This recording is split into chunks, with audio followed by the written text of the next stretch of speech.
On your study guide, under small intestine, there are a list of structures of the small intestine that you will be identifying. In addition, you'll also be identifying the accessory organs and structures of the accessory organs. The accessory organs, of course, would include the pancreas, the liver, and the gallbladder.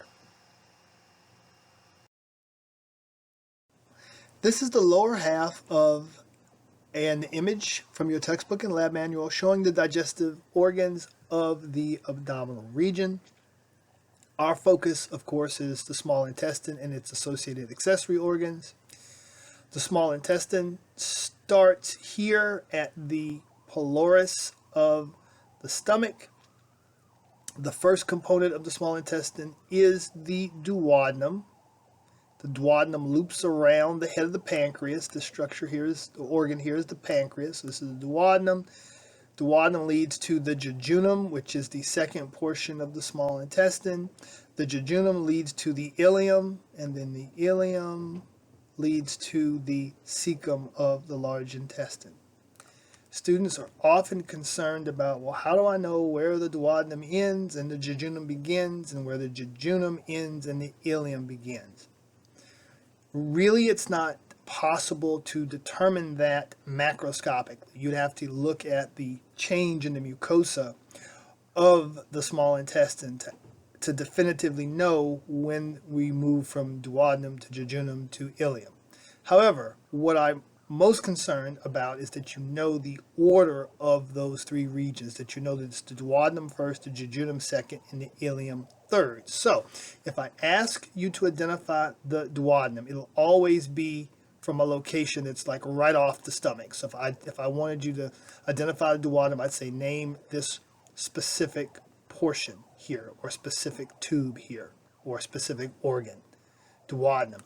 If I wanted ileum, I'd point like here, right before the cecum. So it'd be obvious that this would be the ileum and this would be the duodenum. Okay?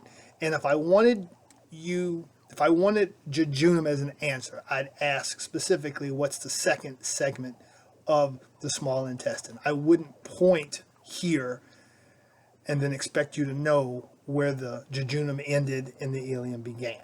Okay? So the only two regions I would ask you to identify of the small intestine would be the duodenum and the ileum, and I would ask at a location where it'd be obvious, like here or here.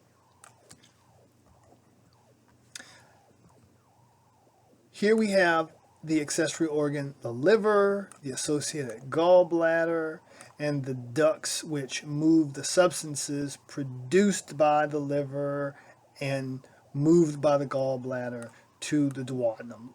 In the next slide, we're going to take a closer look at these accessory organs and their associated ducts. This figure from your textbook illustrates the accessory organs of the small intestine. Here we have the duodenum here. The duodenum loops around the head of the pancreas. This is the pancreas. The pancreas, in addition to producing two very important hormones, glucagon and insulin, also produces bicarbonate to neutralize stomach acid passing into the duodenum, and also produces several very important digestive enzymes. The secretions of the pancreas pass from the pancreas via the pancreatic duct into the duodenum.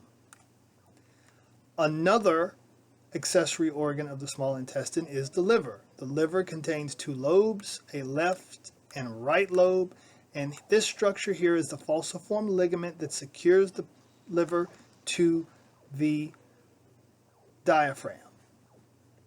The liver produces bile. Bile emulsifies fat.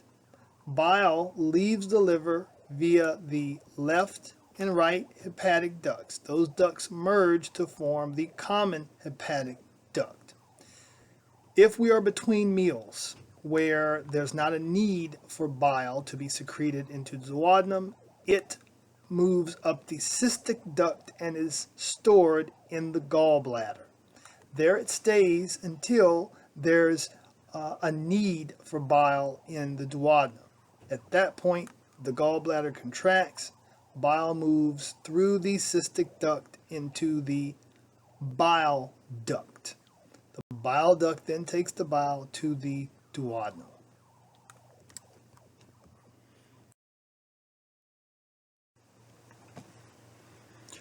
This is a model showing the duodenum, the pancreas, and the spleen here, which is lateral to both the pancreas and stomach, which would be about right here. Stomach would be right here. This is the pancreas, of course. This is the pancreatic duct leading to the duodenum.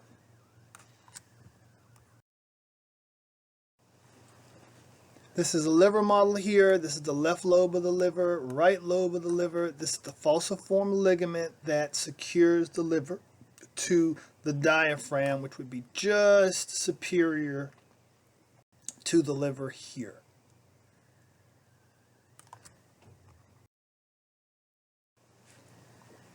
This is a frontal section of the liver. We're actually looking at the liver, however, from a posterior view.